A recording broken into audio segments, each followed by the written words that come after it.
विशाळगडाच्या प्रकरणावरून तुम्हाला अनेक धमक्या ज्या आहेत त्या स्वराज्य संघटनेकडे येतात आहे, कारण की तुम्ही छत्रपती संभाजी महाराजांचं रक्ताचा उल्लेख काढलेला आहे. रक्त म्हणजे ते स्वतःला शाहू महाराजांचे वंशज समजतात आहेत.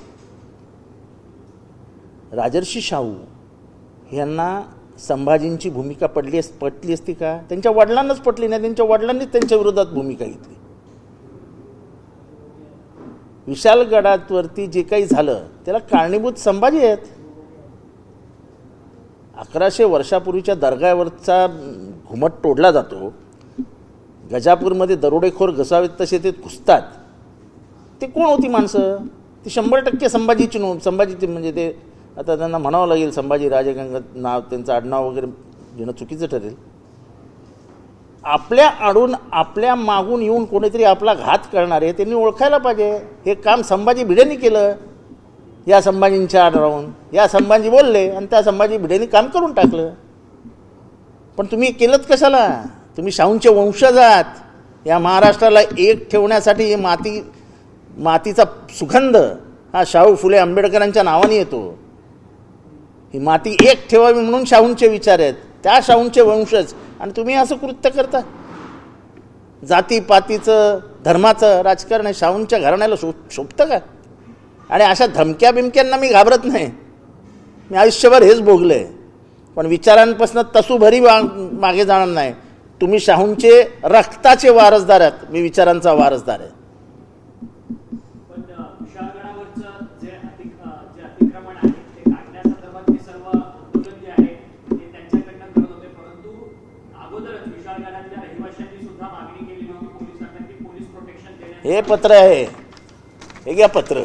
5 तारखेला त्यांनी जिल्हाधिकाऱ्यांना पत्र दिलं होतं की काहीतरी घडेल, प्रोटेक्शन द्या.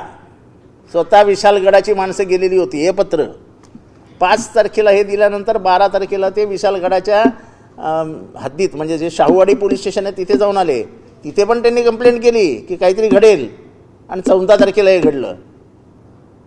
आणि हसन मुश्रीफ मला म्हणाले, हसन मुश्रीफ साहेब एका समोरासमोरच्या मुलाखतीत म्हणाले की आमच्यावरती प्रचंड दबाव आहे, आमच्यावरती प्रचंड दबाव आहे.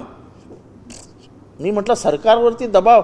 एवढा कोण मोठा माणूस आला की तो सरकारवरती दबाव टाकू शकतो? आता कळतंय कोण आहेत ते.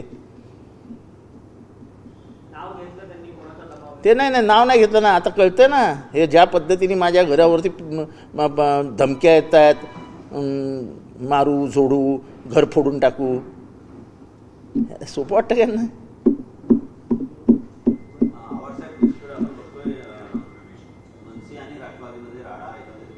तर जाऊ द्या, ते माझं काम नाही आहे.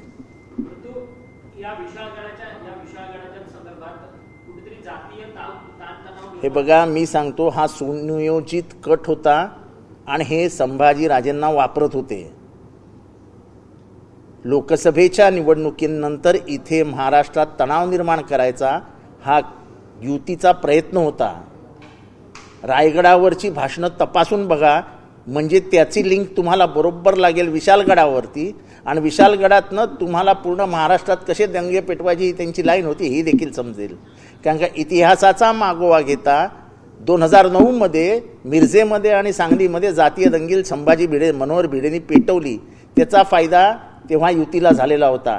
युती पश्चिम महाराष्ट्रामध्ये साफ होईल, त्यांना एकही जागा मिळणार नाही अशी परिस्थिती आहे, असा गुप्तचरांचा अहवाल दिलेला आहे सरकारला. आणि त्याच्यावरती काय करावं तर संभाजींना वापरून तिथे दंगल घडवावी, सोपा हिशोब होता. गजापूरला ज्या पद्धतीने घरं लुटली, हे शिवभक्त आहेत. अख्खे सोनं नाणं पैसे, अरे कोणाचे पैसे लुटले तुम्ही? या काळ्या मातीतनं धान्य उगवून तुमचं पोट भरणारे शेतकऱ्यांचे, जे आयुष्यभर राबायचं, तुमची पोटं भरायची आणि तुम्ही त्यांचं घर लुटून देणार? अरे तुमच्यापेक्षा तर चंबळचे दरोडेखोर बरे.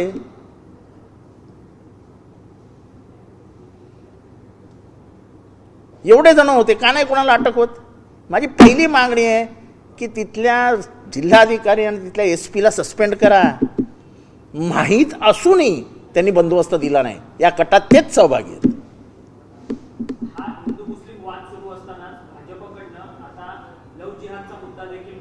त्यांच्याकडनं आता लव जिहाद काय काय वाटेल तर लव कबाब लव तंदुरी असं वाटेल ते बी दिलं. आता काय नाही, आता त्यांना फक्त पेटवायचं आहे.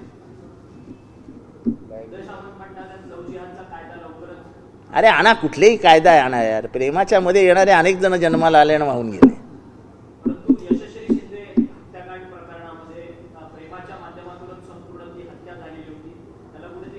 असं आहे, ज्यांनी केलं असेल त्याला फाशीवर चढवा ना, पण त्याला जाती रंग कशाला देता? मला वाटतं भाजपच्याच नेत्यांनी जास्त मुस्लिम पोरींची लग्न केली आहेत. सर्वात जास्त लग्न जे नेते आहेत वरती त्यांनीच केली आहेत. ते प्यार प्यार तेच काय, त्याला जाती आणि याचा रंग देता कशाला? नाहीतर काय, जिंकण्यासाठी विषय काय? हिंदू मुसलमान. राहुल गांधी यांनी तुमच्या बजेट कमिटीमध्ये एकही SC नाही, एकही ST नाही, एकही OBC नाही, एकही ख्रिश्चन नाही, एकही मुसलमान नाही. इतकं म्हटल्यावरती BJP वाले इतके चिडले की त्यांनी राहुल गांधींचीच जात काढली की तुम कोणसे जात के हो. लाज वाटायला पाहिजे. त्या घरातनं त्याच्या आजीनी 47 गोळ्या खात स्वतःचं रक्त या मातीत मिसळलं. त्याच्या बापाचे तुकडे तुकडे झाले, त्याचं रक्त ह्या मातीत मिसळलं. त्याची ओळख ही माती आहे, त्याची जात ही माती आहे. ज्यांनी कोणी विचारलं ना त्यांनी तपासून बघावं त्याचं काय आहे, त्याचं काय खानदानाचं योगदान आहे या देशासाठी. ज्या घरातल्या माणसा 2-2 माणसांनी आपला प्राण गमावला या देशाच्या एकतेसाठी, त्या राहुल गांधींची तुम्ही जात विचारता का? तो शेड्यूल कास्टबद्दल बोलतो म्हणून, तो मागासवर्गीयांबद्दल बोलतो म्हणून, तो मुसलमानांची जात भूमिका मांडतो म्हणून. हे मनुवादी आहेत, ही मनुस्मृतीची औलाद आहेत सगळी. आणि म्हणून महाराष्ट्रात त्यांना मनुस्मृती आणायची होती. हे नाही नाही नाही म्हणत होते आणि परवा त्यांनीच कबूल केलं NCERTनी की आता काय मनुस्मृती येणार नाही. 4,500 पत्र गेलेली त्यांना की मनुस्मृती सामील करू नका म्हणून पुस्तकात. राहुल गांधीची जात ही देश म्हणजे त्याची जात आहे. ही देश, हा देश त्याची जात आहे. मागील काही लोकसभेमध्ये मागील काही चर्चासत्रामध्ये राहुल गांधी विरोधी पक्षनेते झाल्यानंतर राहुल गांधी सत्ताधाऱ्यांवर भारी पडतायत असं वाटतं? नाही, राहुल गांधी घाबरलेलेच आहेत. राहुल गांधींचं वागणं, राहुल गांधींचं बोलणं, राहुल गांधींचं चालणं, त्यांचं सर्वसामान्यांमध्ये मिसळणं, त्यांची भाषण देण्याची पद्धती, त्यांचा आक्रमक झालेलं त्यांचं सभोवतालची इंडियाच्या अलायन्समधली सगळी तरुण पोरं, अभिषेक बॅनर्जी, गोगोई, सुप्रियाताई, एक्सलंट टीम आहे हातात.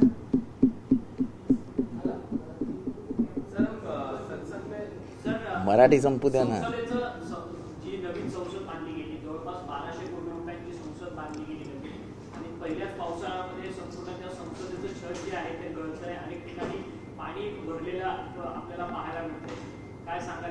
असं हे एक सेल्फिश इंटरेस्ट ठेवून जेव्हा अशा गोष्टी केल्या जातात ना, तेव्हा नेहमी त्याच्यातनं काहीतरी असं गळतं, टपकतं, काहीतरी पडतं. आता बघा, राम मंदिर बांधलं, केवढा गाजावाजा, आम्ही मूर्ती इथनं आणणार, आम्ही दगड तिथनं आणणार, मग मूर्ती अशी करणार. ते आमचे श्रीराम दररोज आंघोळ करत आहेत पावसाळा सुरू झाल्यापासून. बरोबर त्यांच्या डोक्यावर पाणी पडतंय गळतीचं. म्हणजे कुठलं शास्त्रसंगीत त्यांना करायलाच नको. आंघोळ दररोजची असते ना, आंघोळ पूजा वगैरे, वस्त्रधारण वगैरे, त्यांची नॅचरल आंघोळ होते. एवढं लिकेज आहे त्या राम मंदिरामध्ये. 1200 कोटी रुपयाचं कारण नसताना ते संसद बांधलं. त्या संसद भवनामध्ये सेंट्रल हॉल नाही, लोक एकमेकांना भेटू शकत नाही अशी परिस्थिती आहे. त्या संसद भवनामध्ये लिकेज. एक तर आधीच व्हायरल चालू आहे, तापाची साथ चालू आहे, सर्दीची साथ चालू आहे. एवढे सगळी रोगराई पसरलेली असताना पावसात आमचे बिचारे खासदार भिजणार. त्यांना काय साथीचे रोग झाले म्हणजे? आणि म्हणून आम्ही आता ठरवलं आहे, आमचे सगळे खासदार, देशातले सगळे खासदार हे सुरक्षित राहिले पाहिजे, त्यांचं आरोग्य व्यवस्थित राहिलं पाहिजे.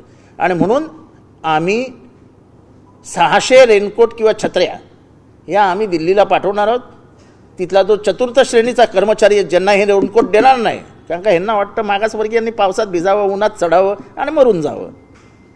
त्यामुळे तिथल्या कर्मचाऱ्यांना, तिथल्या खासदारांना, देशासाठी काम करतात खासदार, त्यांचं आरोग्य व्यवस्थित राहिलं पाहिजे, पावसात भिजता कामा नाहीत. म्हणून आम्ही राष्ट्रवादी काँग्रेसतर्फे 600 रेनकोट किंवा छत्र्या दिल्लीला लगेच रवाना करणार आहोत.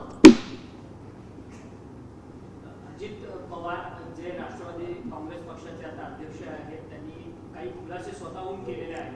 ते वेश बदलून ते दिल्लीला जात होते, अमित शहाची रात्री भेटगाठ करत होते. हे सर्व तुमच्या सोबत असताना त्यांनी हे किस्से सांगितले, तुमच्या सोबत असताना हे त्यांनी केलेले. ते एक म्हणजे महाराष्ट्रातला तुम्हाला आनंद व्हायला पाहिजे. महाराष्ट्रामध्ये एक बहुरूपी नावाचा एक म्हणजे जातीतला हे होता, मागासवर्गीय जातीतनं एक बहुरूपी नावाचा खेळ चालायचा. म्हणजे तो व्यवस्थित वेगवेगळी रूपं घेऊन यायचा, त्याला बहुरूपी म्हणायचे. एवढा मोठा कलाकार मिळाला महाराष्ट्राला बहुरूपी. त्यांचे कानटोप्या घातलेले फोटो, गॉगल घातलेले फोटो ते त्यांनी काढून पण ठेवले होते. माणसाच्या चारित्र्यामध्ये हे सगळं रटलेलं असतं. हे किती रूप बदलू शकतात ह्याचं उदाहरण आहे. आणि करायचं तर निधड्या छातीने करायचं ना. मी कोणाला घाबरत नाही, जे करतो ते समोर करतो, मी जे करतो केलं म्हणजे केलं. रपून, टोपी घालून, गॉगल घालून, रेनकोट घालून, अरे काय यार. महाराष्ट्राला एक चांगला बहुरूपी मिळाला, त्याच्यापेक्षा महाराष्ट्राला एक फुसवणारा उपमुख्यमंत्री मिळवणार. माणूस म्हणून जगायचं असेल तर ताठ मानेने जगा. सत्तेसाठी इतकी लाचारी पकडून आपला वेशच बदलायचा म्हणजे तुम्ही स्वतःला बदलतात. ह्याच्या पुढे बहुरूपी म्हणून त्यांना एखाद्या चित्रपटात चांगली ऑफरसुद्धा येऊ शकते. नशीब दाढीबिडी वाढलेले फोटो बिटो नाही पाठवले. आणि ही बातमी त्यांनी एका खासदाराच्या घरी जेवत असताना त्या सगळ्या पत्रकारांना सांगितली. आणि ही बातमी अजून हायलाईट कशी नाही झाली ह्याचे फोन पण केले. जेवढे पत्रकार त्यांचे मित्र आहेत तेवढे आमचेही मित्र आहेत. म्हणजे किती हाऊस की माझी बातमी लावा, ती पण ही एखादी चांगली विकासाची, की बाबा मी GST काउन्सिलच्या मीटिंगला गेलो नाही तर मी तिची भरपाई करीन आणि महाराष्ट्राला मदत करीन. मी महाराष्ट्राची क्षमा मागतो की मी दिल्लीच्या भाजप नेतृत्वाला भेटायला रात्री 1ला निघायचो, रात्री 5ला परत यायचो.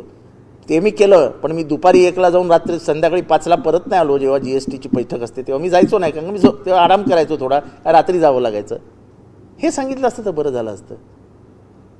मी वेशभूषा करून गेलो, त्याच्या तुम्ही बातम्या का लावत नाही, काय बोलायचं. आणि हे महाराष्ट्राचे भावी मी नेतृत्व.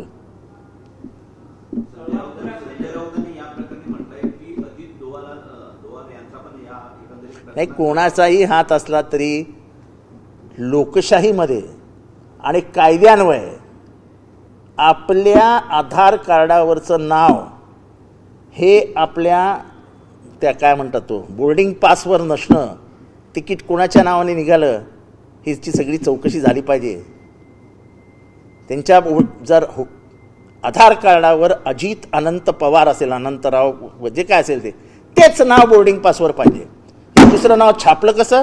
ज्या एअरलाईन्सने दिलं त्या एअरलाईन्सवर पडल्या पण गुन्ह्यात घ्या. उद्या कोणीही अतिरेकी कुठलंही नाव गेलं जाईल. जर अजित पवार जाऊ शकतात तर अतिरेकीही जाऊ शकतात. म्हणजे तुमच्या नावाला जे शासकीय नोंदवहीत आहेत त्याला काही किंमतच नाही. मी उद्या लावीन सतीश जे, काय कोण ओळखणार मला?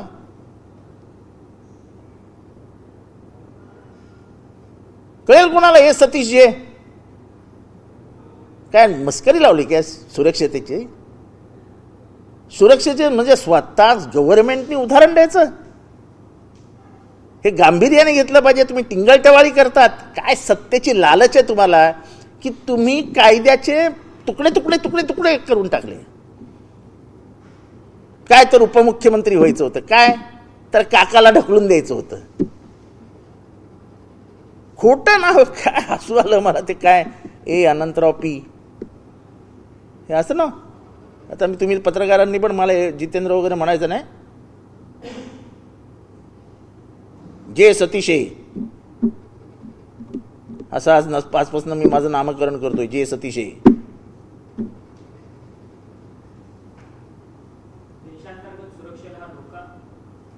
त्यांच्याकडनं शिकलं पाहिजे ना. आता त्यांनी क्लासेस घेतले पाहिजे. बहुरूपी कसं व्हायचं, कसं वागायचं, कसं चालायचं, चाल कशी बदलायची, सगळंच करावं लागतं ना. हे सगळं करताना ते सगळं त्यांनी केलं आणि स्वतःच सांगितलं पत्रकारांना, मी हे केलं आणि छापून आणा. आता आधी एकनाथ शिंदेंनी सांगितलं की देवेंद्र फडणवीस हे वेशभूषा करून यायचे, म्हणजे ह्यांच्याकडे वेशभूषेची स्पर्धा होती. तुम्ही चांगली करता का, मी चांगली करतो. तुम्ही चांगली करता का, मी चांगली करतो. नशीब अजून आमच्या एकनाथ शिंदेंनी काही वेशभूषा बदललेली नाही. तेवढं तरी त्यांनी मर्यादा बाळगल्या आहेत. त्यांना वेशभूषा करता पण नाही येणार ना. दाढी आहे, कुठेही ओळखले जातील. संजय राऊतांनी या सगळ्या संदर्भात दावा केला की ते अहमद पटेलला युतीत असताना देखील अहमद पटेलला ते भेटलेले होते आणि त्यावेळेस त्यांनी मौलवीचं वेश धारण करून ते एकनाथ शिंदे अहमद पटेल यांची भेट घेतली. ते अहमद पटेलला भेटले होते हे 2000% खरं, पण ते मौलवींच्या वेशभूषेत भेटले होते का हे मला माहीत नाही. कारण का त्यांच्याबरोबर जाणारा एक माणूस माझ्याबरोबर होता. खळव्यामधले नगरसेवक कुठेतरी तुमच्याकडनं तोडले जातात आणि राष्ट्रवादीच्या मी आधीच कळव्यातच जाहीर केलं, जनता माझ्याबरोबर आहे. आता नगरसेवक नाहीच आहेत. कुठे नगरसेवक? 2 वर्षापूर्वीच नगरपालिका बरखास्त झाली. आता सगळे सर्वसामान्य नागरिक आहेत. 50 कोटींचा निधी दिलेला गेलेला आहे. असे 50 खोके महाराष्ट्राच्या राजकारणात नशिबाने बघा 50 खोकेच मिळाले. 5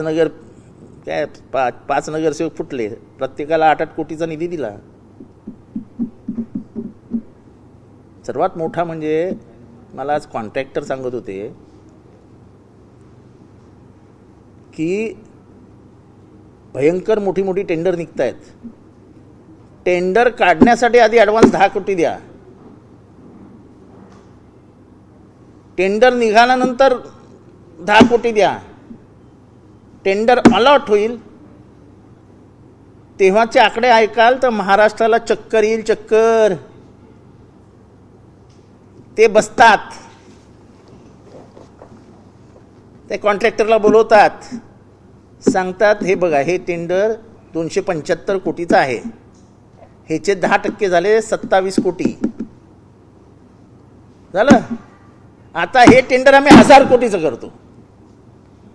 कितीचं करतो? 1000 कोटीचं करतो. म्हणजे किती झाले? 725 कोटी जास्त.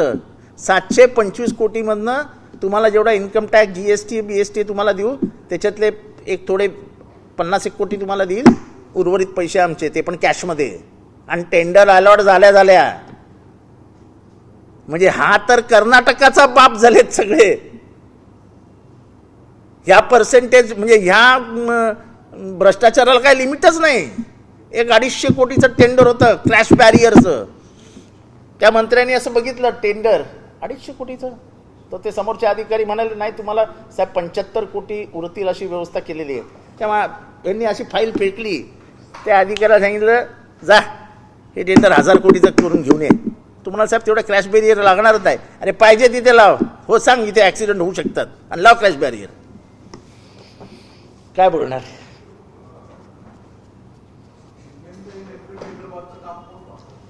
कुठलं?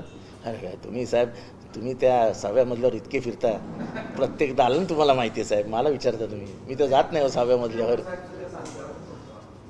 मी साहेब 6व्या मजल्यावर चढत पण नाही, बघितलं पण नाही मी दालनं. तर आपल्या अख्ख्या मंत्र्यात तुमच्या पत्रकारांना माहिती कुठल्या विभागासाठी कोणाकडे जायचं. मला त्या गरीबाला विचारतात तुम्ही.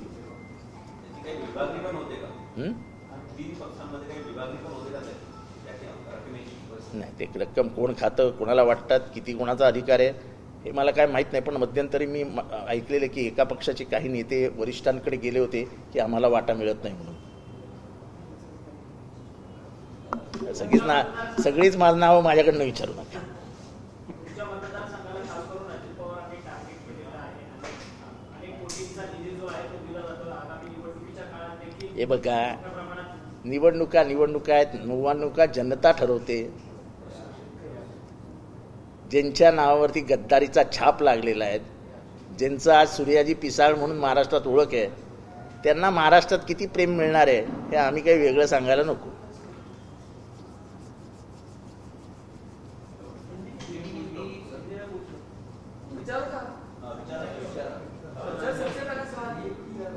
जिस तरीके से संसद भवन का निर्माण किया गया, सिंगल लाया गया, वहाँ प्रोपोगेट किया गया, आज वो लीक कर रही संसद आम आदमी की मुझे पहले ये बताओ सिंगल के ऊपर छतरी रखी है कि नहीं है? पानी में वो सिंगल खराब हो जाएगा? पहले आपके टीवी वाले को जाके बोलो उधर ये देखने के लिए कि सिंगल के ऊपर छतरी रखी है कि नहीं रखी है.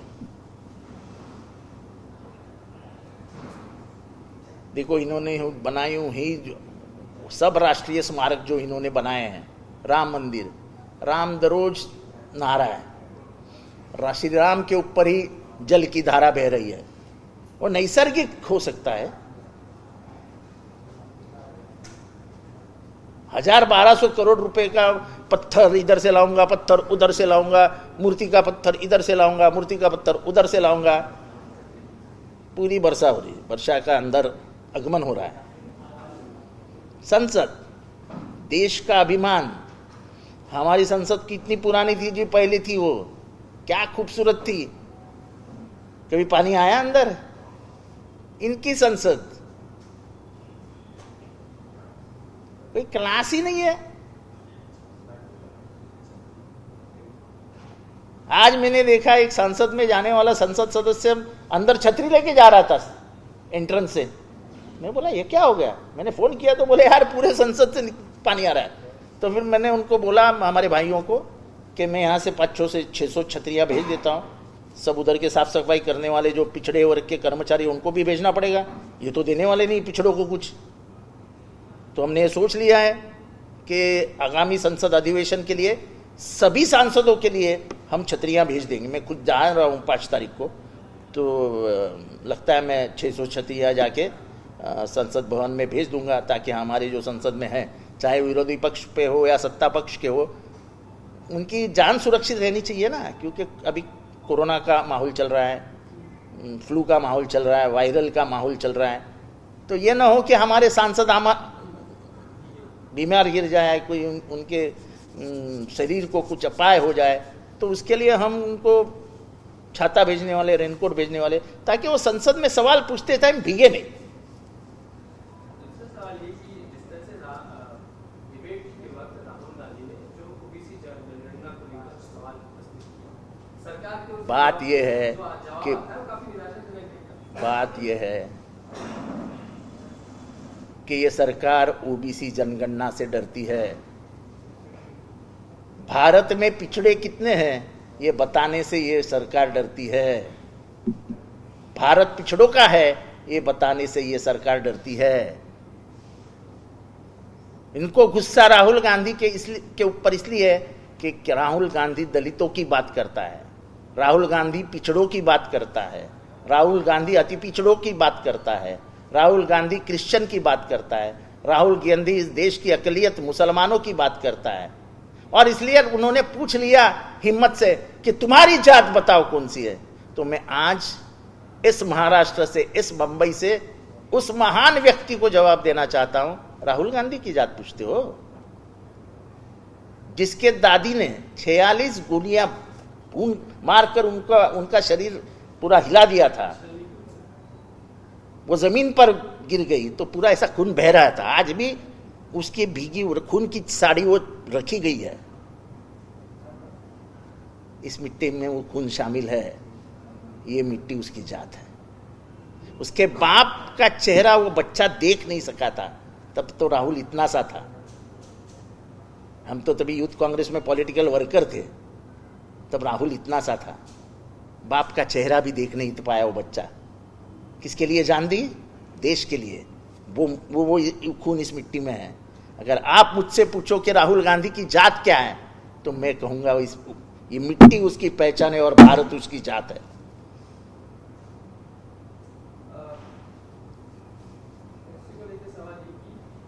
उद्धव ठाकरे ने जिस तरीके से चैलेंज चुनौती दी है देवेंद्र फडणवीस, अरे ऐसा है, राजनीति में या तो आप रहेंगे या मैं रहेंगे, क्या ये ऐसा कोई बात है, जो फडणवीस ने कहा है? ऐसा है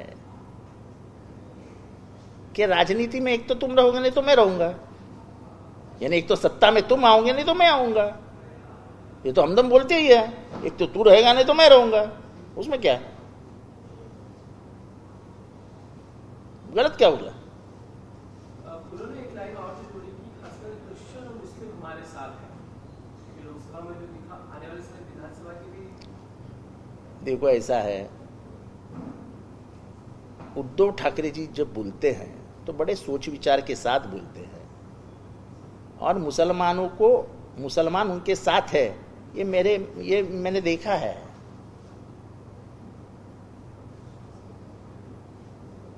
तो अगर वो मुसलमानों का आभार मानते हैं तो इतना दुख होने का कारण क्या है? आपके नेता जिन्हा के कब्र पे जाके दुआ पढ़ के आए, प्रार्थना करके आए, ये भूल गए क्या आप?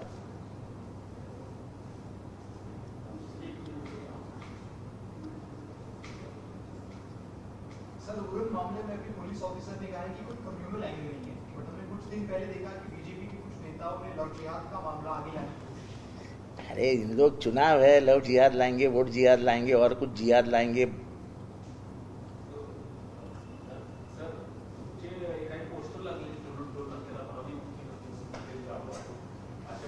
काही मूर्ख माणसं असतात, कार्यकर्ते, मूर्ख कार्यकर्ते असतात, ते आपल्या नेत्याला कसं डुबवायचं याचा विचार करूनच पोस्टर लावतात। हे फोन काढून ते पोस्टर कुठे लागले बघा, ताबडतोब काढायला सांगा। तरुणांना संधी देण्याचे ठरवले, अनेक ज्या विधानसभा क्षेत्र आहेत त्या ठिकाणी काही लोक तरुण नेतृत्व ते निवडूनही ठेवलेले, त्यांना विधानसभेचे तिकीट दिले जातील अशा बातम्या येत आहेत, आपली काय प्रतिक्रिया त्यावर? माझ्या भागात तरी कोण तरुण माझं तिकीट कापेल असं दिसत नाही मला, त्याच्यामुळे मी सुरक्षित आहे। बरोबर आहे, नवीन नेतृत्व पुढच्या 20 वर्षासाठी तयार करावं, ही जी पवार साहेबांच्या मनातली इच्छा आहे ते पूर्ण करतील। कारण का शेवटी पवार साहेब म्हणजे एक राजकीय विचारांचं असा साचा आहे तो। फुले शाहू आंबेडकरी विचारांशी तरुण तयार झाले पाहिजेत। त्यांनी एकीकडे विकासाचा पण विचार केला पाहिजे, पण दुसरीकडे पुरोगामी महाराष्ट्राचाही विचार केला पाहिजे। हीच पवार साहेबांची कायमची भूमिका आहे, म्हणून तर आमच्यासारखी लोक तयार झाली। बोलताना आम्हाला भीती वाटत नाही आमचे नेते काय म्हणतील। विशालगडावर घेतलेली भूमिका, मला काही पवार साहेबांनी विचारलं नाही तू असं का, अशी काय भूमिका घेतली। संभाजी महाराजांनी, म्हणजे संभाजींनी शाहू महाराजांना न पटणारी भूमिका घेतली आणि जातीवाद आणि धर्मद्वेष वाढवला। मी त्यांच्यावर टीका केली, मला पवार साहेबांनी विचारलं नाही तू का केलंस। कारण का ज्या खासदारांचे ते चिरंजीव आहेत त्या खासदारांनीच सांगितलं यांची भूमिका चुकली आहे म्हणून, हे बरोबर नाही केलं यांनी जे काय केलं ते। बापच पोराबद्दल बोलतोय, आणि कुठल्या खानदानातनं? शाहू महाराज, राजर्षी शाहू, ज्यांच्या नावाने महाराष्ट्र ओळखला जातो, ज्यांच्या नावाने डॉक्टर बाबासाहेब आंबेडकरांनी संविधान लिहिलं समता आणि बंधुत्वाचं उदाहरण घेत, त्यांच्या घरातनं दंगल। आणि ह्याच्यात प्लॅन असा होता की त्यांनी संभाजींना असं पुढे केलं आणि मागणं त्या मनोहर भिडेला पाठवला। हे संभाजी काही जाईस तर तिथे तोडमोड राडा होऊन मोकळं झालेलं होतं। म्हणजे संभाजीचं कुठेच नाव आलं नाही, भिड्याचं नाव आलं या गरीब बिचाऱ्या आमच्या महाराजांचं।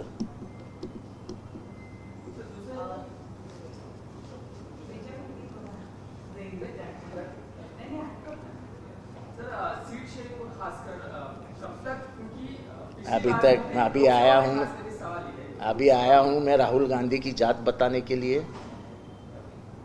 क्योंकि मनुस्मृति और मनुवाद भाजपा के दिल में, दिलो दिमाग में कितना भरा हुआ है, ठूस ठूस के। कुछ दिन पहले 400 पार, संविधान आर पार, अब संविधान बचाओ यात्रा निकाल कर रहे हैं,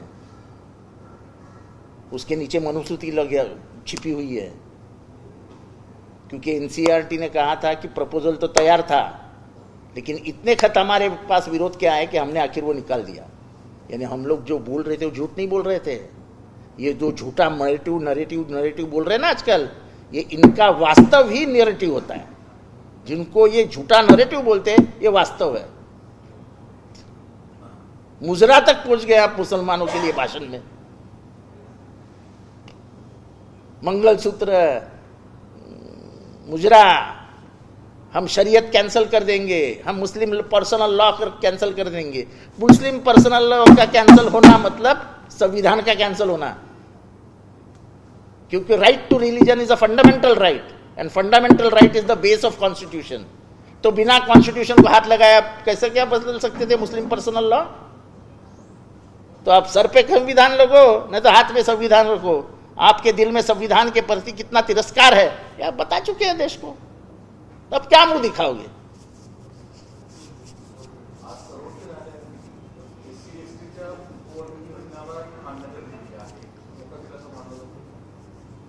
नाही, मी त्या निकालाचा अभ्यास केलेला नाही, त्यामुळे ते कुठल्या पद्धतीने घ्यायचं काय आहे ते वाचून त्याच्यावर बोलावं लागेल, कारण का अतिशय सेन्सिटिव्ह मुद्दा आहे, त्याच्यावरती थोडंसं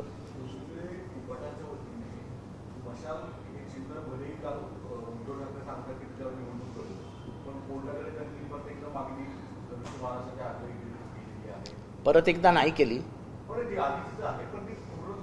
नाही त्यांच्यावरती अन्याय झालेला आहे। त्यांची खरे कोर्टात ही केस कधीच निकालात निघायला पाहिजे होती असं म्हणू नये, पण सुप्रीम कोर्टात त्यांची केस लागायला उशीरच झाला। आमची केस आम्ही मागणं आलो आणि पुढे गेलो, त्यांची केस मात्र अडगळीत पडलेली होती। त्यांना न्याय मिळायला हवा होता, थोडासा उशीर झाला आहे, पण मला वाटतं सुप्रीम कोर्टाच्या सध्याच्या हालचाली बघता आम्हाला पण न्याय मिळेल आणि त्यांनाही न्याय मिळेल। पक्ष चिन्हाचा प्रश्न नाही, प्रश्न हा एका मोठ्या परिप्रेक्ष्यात बघा की हा 10th शेड्यूल प्रश्न आहे। 10th शेड्यूलचा पक्ष चिन्ह भिन्न छोट्या गोष्टी आहेत। या देशाच्या लोकशाहीमध्ये पक्षांतराने सर्व पक्ष प्रक्रिया उद्ध्वस्त होतील आणि कोणीही कधीही पक्ष फोडून जर राजकारण करणार असेल तर ह्या देशाला लोकशाहीलाच धोका आहे। एक आमदार निवडून आणायचे आणि 150 आमदार विकत घ्यायचे। 150 आमदारांचे समजा 100 कोटी जरी झाले तर किती होतील? 15,000 कोटी। ते मुंबई म्युनिसिपल कॉर्पोरेशनच्या 2 टेंडरमधनं काढतात सध्या ते। आता 15,000 कोटी बिटी काय वाटतच नाही आकडे ऐकूनच काय म्हणजे ठीक आहे असेल। एका दिवसात 75,000 कोटी रुपयाचे टेंडर काढणारच गव्हर्नमेंट आहे। आणि मी सांगितलं ना कसं काढतायत। 250 कोटी रुपयाचं टेंडर असेल तर बोलवतात कॉन्ट्रॅक्टरला आणि ऑफिसरला, बसतात 250 कोटीमधनं आमचे 25 कोटी ठेव बाजूला। आम्ही 250 कोटीचं टेंडर 1000 कोटीला करतो। आता ह्याच्यात बोल 500 तुझे बाकी उरलेले 500 आमचे बाकी उरलेले तुझे, चला टेंडर काढून टाका। मला प्रश्न पडतो की एवढी कॅश कशी काय? कॅशलेस इकॉनॉमीसाठी तुम्ही डिमॉनिटायझेशन आणलं, मग एवढी कॅशची प्रक्रिया होते कशी? ज्या पद्धतीने बँकातनं पैसे वाटत होते, ज्या पद्धतीने 150 कोटी रुपये लोकसभेमध्ये वाटले गेले एकेका मतदारसंघात, एवढी कॅश येते कुठनं?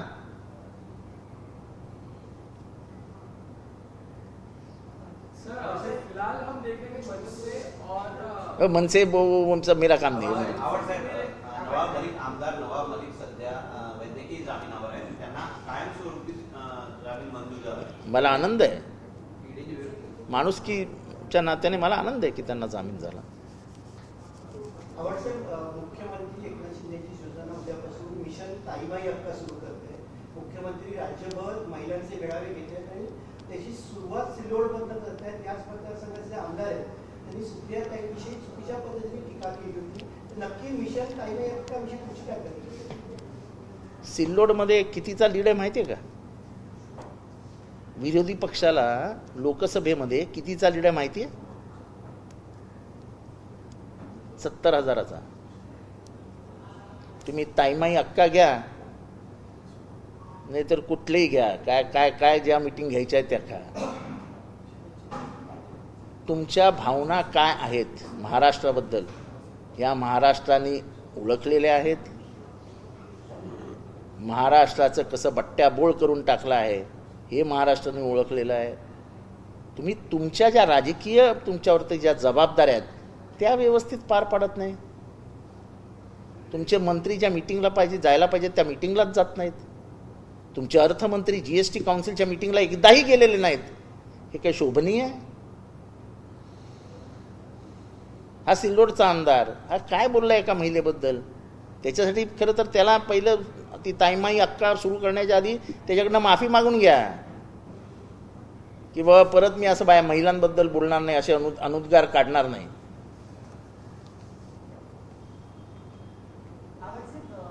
राज्याच्या महसूल विभागानं गेले 2 दिवस झाले पुण्याची विभागीय चौकशी लावलेली आहे आणि चौकशी गेले 2 दिवस झाले तिथं काम सुरू आहे पुण्यामध्ये. कसं बघता तुम्ही याच्याकडे? कारण काहीतरी मोठा घोटाळा झाला असेल, तो विखेंच्या कानावर गेला असेल, विखे साहेबांनी लावली असेल चौकशी. त्याच्यात काय? स्वच्छ चारित्र्याचे स्वच्छ प्रतिमेचे आहेत विखे. त्यामुळे स्वच्छ कारभारावर चालणाऱ्या विखेंनी जर तिथे मळकट कारभार असेल पुण्यात तर तो स्वच्छ करायला घेतला असेल. स्तुती आहे की टोला आहे? हां, स्तुती आहे की टोला आहे? तुम्हाला काय वाटतं? मी कशाला टोला लागू? माझं थोडी जमीन आहे पुण्यात.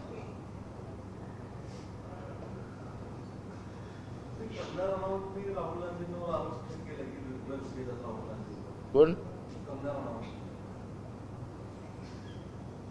जाऊ द्या. कंगना राणावत, कंगना राणावतची अक्कल किती, तिला माहिती किती.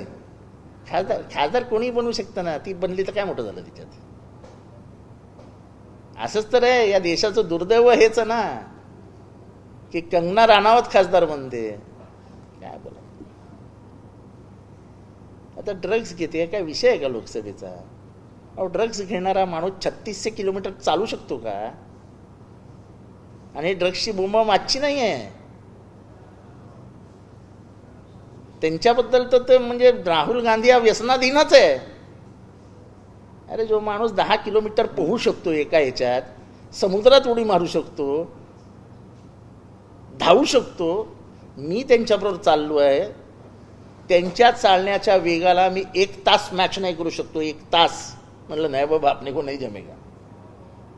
त्याच्यानंतर ते म्हणजे भारत यात्रेच्या वेळेस ते पहिले सकाळी उठायचे, त्याच्यानंतर त्यांचे 100-200 काय जे सूर्यनमस्कार आहेत ते मारायचे, नाश्ता करायचे. बरोबर 5 माणसं असली तरी चालतील, चालायला निघायचे म्हणजे भारत जोडोमध्ये. रात्री जायचे, रात्री जवळजवळ 30-40 किलोमीटर सायकल चालवायचे. आता ठीक आहे, कंगना राणावतच्या मनात आलं, बोलली, त्याला काय आपलं काय काय ऐकायचं आपलं. तिला सांग तुझं घर ते संसद भवन एवढं चालून दाखव. Don't take her seriously. सगळंच गांभीर्याने घ्यायचं काही काम नाही.